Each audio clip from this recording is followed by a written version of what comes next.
We're live. Oh, shoot. What? There's a Periscope problem. What's that mean? Nope. We're good. In. Okay. Yep. Hello. Hey, just so it's 3 days for 103 with the Jack Kirby Museum. We've been hosting a number of video chats with various and sundry and talking about Jack Kirby on his what would have been his 103rd birthday. Today, or right now, we are here with James Romberger. Hey, James, how's it going? Hi, how are you? Hey, guys. Good to see you. Good to see you too. We're, oh, wait a minute. I don't want that. Anyhow, I'll go back to that. Okay. So I'm Rand Hoppy. I am the executive director of the Jack Kirby Museum. Tom Kraft here is the president of the Jack Kirby Museum. And well, James, let's just dive in. James, you're a fine artist. You're a comic book artist. You're a writer, and you have a lot to say about Jack Kirby. We've had great conversations about him over the years. So let's. Yeah, well, I mean, I love Kirby. I grew up with this stuff when it first came out, like seeing all the Marvel stuff, and then the Fourth World. I was just the right age to really appreciate that.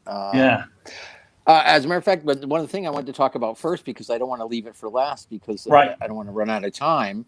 I was contacted by my friend, this young cartoonist, Leo Angelini in Italy, and he did a thing where he organized all his friends and all these people that he knew to do versions of Jack's Fourth World characters. So, like in this image we're seeing now, it's the little teensy tiny Overlord from an early Mr. Miracle.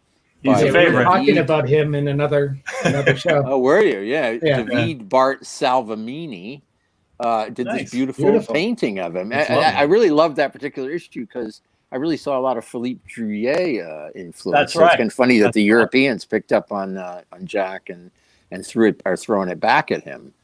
Here, go to the next one. This is Leo's own piece, and he did Metron, and he did this lovely background with the, I mean, it's like the perfect, homage to Jack's creation. And, Leo came to America and visited me, and we had a great talk. And he's been working on this for quite a while. Anyway, if you go onto Instagram, you'll see like probably 100 different things, and then some of them are really, really beautifully done. I mean, they're all different types of styles and everything. So, like this one, this one is Steel Mask and Voodoo from the DNA Project and Jimmy Olsen by Massimo Pastore, and it's a beautiful. It's like a full painting. Yeah, it's really great. These great pieces, Go ahead, and this one is Desaid's Guards by Anis El Hamouri. Yeah, and they're like hanging out, like smoking a joint or something. Yeah. They look a little bit disoriented. It's a great little piece. Really nice loose handling on it. I really love it. It's like all different styles these kids did. So, like here's Viking by Simone Pace. He's one of the Forever People, and it's just a lovely light handling on that. Yeah, and I just think it's beautiful. Like what? Oh, and here's the one I did. He asked me to do Highfather because I guess I'm older than some of the rest of the contributors, but I got the Patriarch. But I really enjoyed doing this. I knocked out the drawing, and then actually because where I am, I'm out on Long Island, and I didn't have a scanner, so I had to take the picture with my phone, so it's a little wobbly. But then I couldn't watercolor it like I normally would have, so I ended up digitally coloring it. But I really enjoyed it. I actually had fun doing the digital coloring, and it was really fun to draw a Kirby character like that. And so I emphasized the high in Father. It's like when everybody else goes low, he gets high. He gets high. High Father is like, don't mess with him. His rod and his staff, it'll come from you. Watch out. That's right. That's right. Oh, that's anyway, great. So this whole project, it began today. So at 8 this morning, I had to wake up and post my piece on Instagram. And so if you go to the hashtag Kirby Fourth World Party 20, you'll see this whole line of these pieces, and you can check them out. And it's really a beautiful piece of work, and it's really inspiring to see the worldwide love that Kirby inspires. I mean, I think it's fantastic, and I really appreciate Leo doing this. So yeah, no, that's wonderful. That was really a great project. We have a hashtag for the weekend. It's Kirby 103. So right, I saw that, and I put that on one of the posts, like for the Facebook or whatever. Hashtag. Yeah, so we're trying. You know, it's like because he sent me the list. He goes, "You got to make sure you put the number, the issue number that the first appearance site." But then he wrote New Gods N1. I was like, "Oh no, I should write number," which is of course hashtag. And I didn't realize until afterwards I had to change the hashtag back to N because all of a sudden, then anybody that said hashtag 1, it would go to that page. No, I will. I will definitely check this tag out. Yeah, it's I'm lovely. looking at it now. Some great stuff on Instagram. There's some really amazingly beautiful paintings in there. That's cool. Really fantastic work. So well, it's interesting to see a different stylistic approach to Jack's stuff. So anyway, so for the rest of these slides, I basically I had done a talk at Ben Catcher's comic symposium when my book For Real came out. And so, Rand, you were there, and I think you guys were both there. And so I kind of mutated the slideshow for this purpose. And so, I mean, this is where I started, was really where Jack started when he did that autobiographical street code story for Richard Kyle back in the early 80s. And so this drawing of his, this is Delancy Street, and, you know, with all the mud and the horses walking through the middle of the street, and, you know, the cops yelling at people dumping their garbage out the window. I mean, this is really what it was like. And so then, like, I think the next one is my drawing. So that would have been in the 30s when Jack was up. So then this drawing is the same street, but in 2002, I guess I drew it, and that was really the view kind of from the other direction, looking across Delancy Street. And it's basically just wiped clean. There's just like a bunch of trucks parked on the left there. Yeah. And it was just like a few very short buildings. Delancey was quite short. Well, now it's gone through this huge renovation in the last decade or so. The last 5 years, really. If you look at the next shot here, this is the architect's. That's a rendering. The architect's rendering, and that is what it looks like now. It really is kind of. It's like a shocking difference. You know? It's in a huge spate of development right now. Yeah, I saw that most recent. Whatever, but we're still trying to get that. What we want is like a sort of a giant Kirby statue, sort of like the Colossus of Rhodes straddling, you know, Delancy Street, like at the entrance to the bridge, like 40 feet tall. That would be kind of pretty cool, right? It's like we got to work on that. We got to get that funding, you know. You're working on it, right, Rand? It's like you got to get those grants.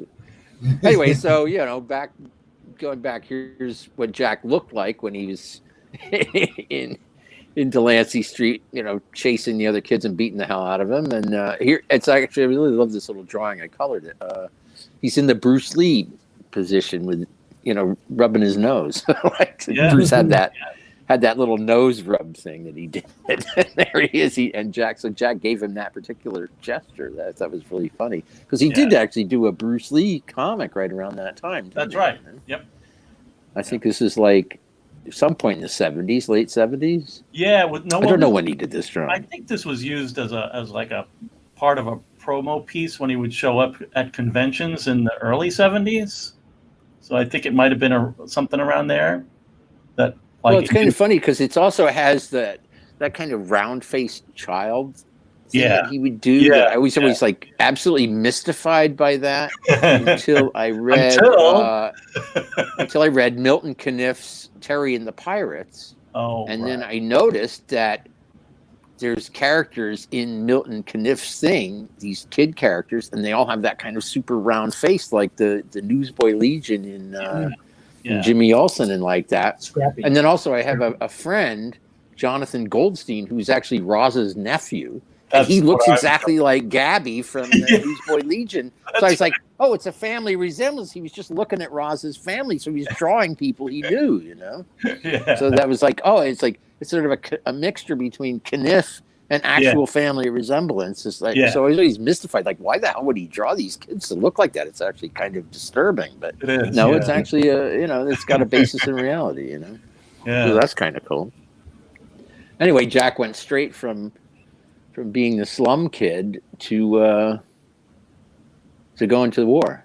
I mean, he worked a bit with Joe and all that, and Joe Simon, and then and was working in comics. But then, boom, the war came along, and what else is a nice young Jewish boy from the Lower East Side going to do but go kick some Nazi ass? So that's what he did. And so I always thought, like, this picture of Jack, like he's ready to go. Who needs shirts? And like, oh, that's okay. So what's weird to me, and I had I'd written a piece for my for Real Comic about Jack in the war. Yeah. But I was really struck, like, for instance, if you see this panel from Sergeant Fury's Howling Commandos, which is, supposedly like this hard-hitting war book, but Jack would really, he was so traumatized by the war experience, and he even said, like, oh, I don't want to do things like showing the, when he landed on Omaha Beach or whatever, it was all just bloody bodies splattered out, and he was really sickened by the violence. So... I mean, he knew he had to go and kill people and stuff, but he didn't enjoy it, and he certainly didn't want to draw it. So when it came to, like, a picture of killing Nazis, he just completely abstracted it here to being just a bunch of helmets flying in the air. Now, I don't think Stan Lee, well, number one, Jack was writing the things. Number two, Stan would never have said, oh, do this, like a bunch of helmets in the air. No. This is Jack just making that decision to completely abstract the thing. I mean, it's very clear what's happening, but he hasn't shown you any explicit violence, and he pretty much is consistent like that. I mean, he'll show people fighting, but he doesn't show people getting killed in quite the same way. He hesitates, he pulls back at that point, and that's really PTSD coming right out there. I mean, it's like he can't look at it. He can't look at the horror in the same way as somebody who hadn't been there. Like, a lot of those artists of that period are, went through service, I know Wally Wood did. There's a whole bunch of them. So Jack, I think all of them did pretty much. Yeah. They were in one service or another. So, like, here we have Jack, not that much. I mean, it's really, when you look at the time frame, it's like, it seems like a long time to us because we were kids, but you go from like 1965 with that Sergeant Fury thing, I think, to this is like, what is this, like 7 years later? He's at DC Comics doing he's at DC Comics doing the New Gods, and here and it's the Vietnam era still. But he's done a character that's actually the old man, the father figure here, has the exact same experience as Jack. But this guy's kind of a war hawk, and he's like going, his son is a conscientious objector, and he's like ridiculing him, and he's going like, when I was your age, we were wading into the bullets through Omaha Beach, and the guy's like, yeah, Dad, but we're actually in a dangerous situation here. And the guy's like, don't be a coward. Actually, his son's just really thinking it through and trying to protect his family, And Dad's not really listening. He's not really paying attention. And Jack just clearly shows that the conscientious objector thing wasn't about cowardice. It's about, taking a moral stance and not wanting to just glorify violence, So, from the Glory Boat story, right? But he also then, his son Neil, I think this was in reference, like, in one interview that I remember seeing, Jack had said something like, "Well, I know if my son had been drafted, I'd make him go." But then Neil actually said in an interview at some point that I read, I don't know, a few years ago, that actually when it looked like he had a high number and stuff, and Jack and Roz were like, let's send him to Canada. Yeah. So, what Jack might say publicly didn't really, he's like, right. He had strong feelings, and he was scared for his kid, and that was a messed up conflict. Yeah. So like, a few years later, he's at DC, and then he really put some of his own experience into the Losers, and that's Sarge. And this is about as close as you're really going to get to him really showing the Oh, we lost James. Oh no! Come back, James. All right. Well, we'll sit and we'll wait for him. I have the feeling he will be back post haste. Here he comes. Device not connected. Yeah, but there we go. He's back. Did you guys lose me? We lost you. Yeah. Sorry, I don't know. The whole thing flipped off. Yeah. So. Yeah, I always like this particular page and that panel of Sarge close up. I mean, that really is. Oops. Oh, that's too bad. I don't know what's happening. I know he's on a phone, so that makes it. I think he might be our first phone person.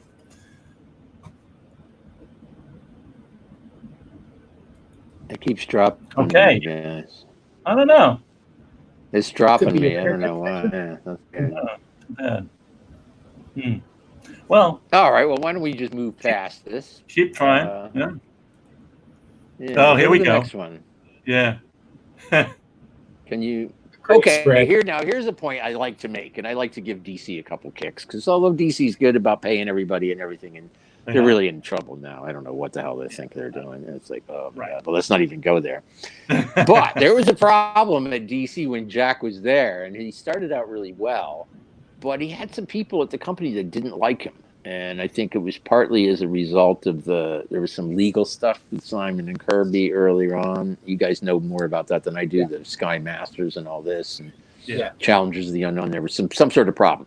But the color guy at DC, Jack Adler, that was in charge of the color, didn't like Jack. He was interviewed in the Kirby collection, and he goes, Jack Kirby was an egotist. It's like, I have heard a million people talk about Jack Kirby, but he's the only guy I've ever heard say Jack was an egotist. Because Jack sure as hell didn't come off like that. Maybe he was, but he wasn't. He certainly wasn't walking around swinging his dick around like whatever. He just wasn't that kind of guy. But for some reason, Jack Adler didn't like him.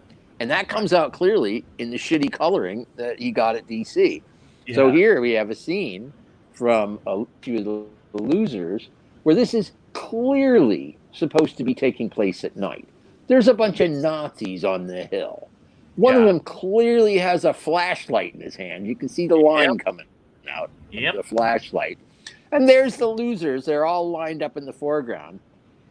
And they would see them in a second. Yep. Oh, and he's gone again. Come back, James. I'm not going to show the big reveal until he comes back. Oh, that's too bad. Again. Guess we're going to have to edit this one. Yeah, I'll edit this one. Not a problem. Yeah. Here we go. What's going on? Yeah, we are, Chris, but that's okay. Anyway. We can edit it. So should I click on to the next one? Yeah. So here's the. Anyways, the brightly lit, ridiculous, bad coloring, and go to the next one. Go to the next one, I guess. No, I don't think there is a next one. Oh. No. Oh, that's too bad. Bear with us, folks. I'm not sure what issue this is from. Yeah, I'm not either. Okay. I wonder if this is me. Anyway, I took this thing and photoshopped it and just darkened it a bit. And that shows you a bit closer what it should look like. Yeah, come on. It's nighttime. Yeah. Oh, he's in and out for like 10 seconds, man. Woo!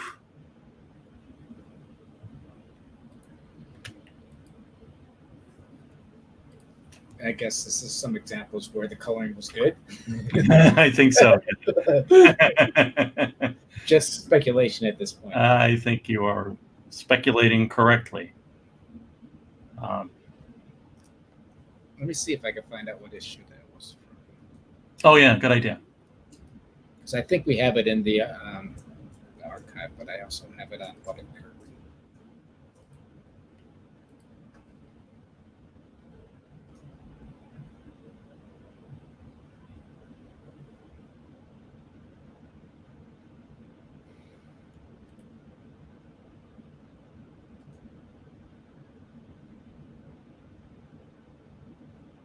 we have cool T-shirts on our website, kirbymuseum.org. Go to the gift shop.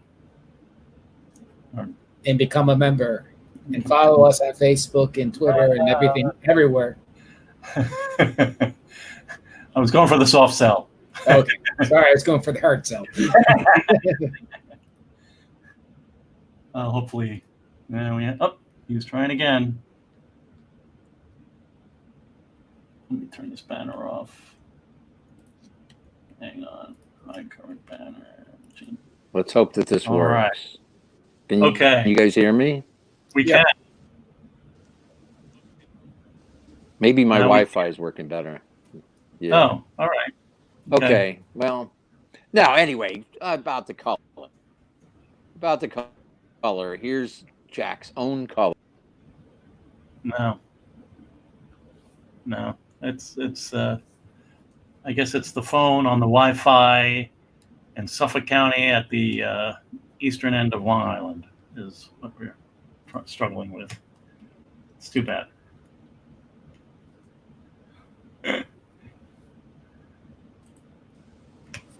Is this?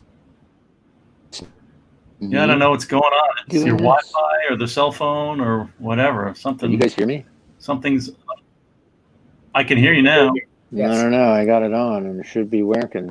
Yeah, I'm here. Yeah. Anyway, here's Jack's coloring. Yeah. And these two beautiful covers. So anyway, better, right? It's kind of normal coloring is not needed. But no, man, he's popping in and out for 10 seconds. I don't know whether we should keep going. It's frustrating.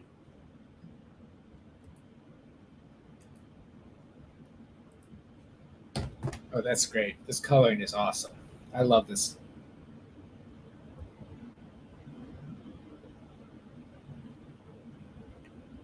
And this was colored by Jack, right? This was Jack's, yeah. Yeah. Jack really liked oranges and pinks. So yeah. Oh, you moved on to something else? James, can you hear us? I switched to I'm holding the thing. Can you hear me? Oh, okay. Yeah. Yep.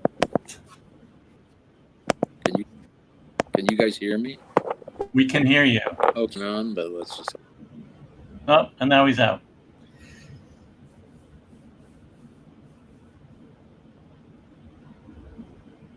Oh well. When do you think Jack did this? This looks like later, is it? I think it's. I don't know what it is. I guess it'd be 70s. I'm doomed. What's going on? Yeah, I know. It's. I blame Suffolk County. I don't want to talk.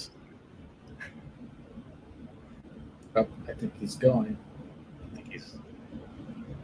Yeah, he's. Yep. I think it's doomed. You know. Yeah. Sorry, folks. We can't. We have no control over the internets. Yeah, that's right. No matter where they're joining from, we always hope that they have a good connection, but that doesn't always happen. We've been doing many of these podcasts, including a series on the Fourth World, Summer of the Fourth World, with mixed bags. Sometimes somebody just doesn't have the bandwidth. Yeah. James is waiting. Yeah, he's waiting. Go ahead. Bring him in, would you? Okay. I tried roaming, whatever. Oops. Yeah, it might be that he needs to get off the Wi-Fi and just use data. He might want to not show his video too and just talk. Like turn his camera off or something. Yeah, I don't know. I'm just thinking because that's additional bandwidth. It has to be. I know, but.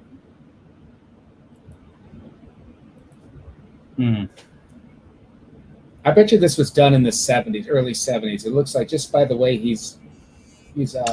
Hang on, James is calling. Hey, man. Yeah, somebody suggested maybe you not even use the Wi-Fi and just use your cell phone data.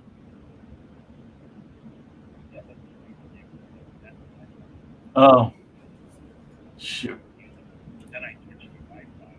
Right. Right. Well, hey, I'm willing. I'm kind of game to just kind of give it a pass. It's too frustrating. You're in for like 10 seconds and then you're out. I know. It would have been so. We'll do it again. That's okay. Oh, we gave it a go. 20. Let's say 20. But all right. Huh? No. No. But, yeah, I think nobody else has done the phone. You're the only one on the phone. Yeah.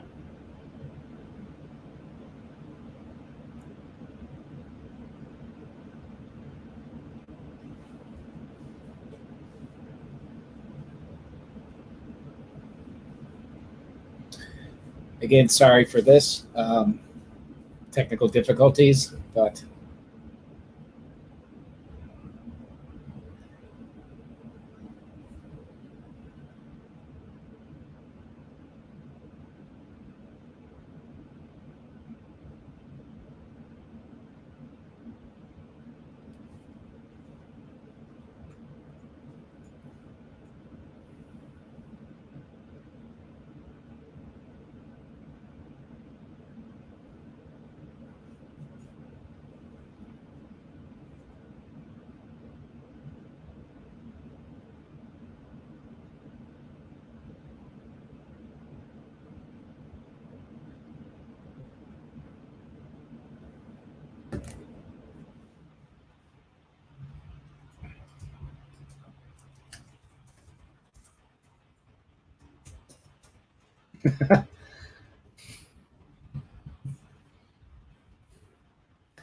as you can tell, we have something prepared for this occasion.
Hi, everybody. We're going to cancel this episode. James is not at home. He's out visiting a friend, and he just can't seem to get his connection to work. So thank you so much. We will definitely arrange something with James again. We love James, and we love his perspective on the work of Jack,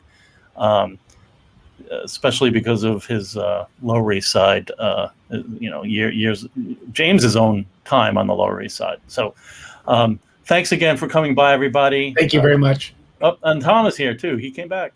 So yeah. So thank you. And check out the next show. We've got what is it, Mike Royer coming up? Mike Royer coming up, yes. Yeah, fantastic. Okay. All right, folks. Thank you. Thank you.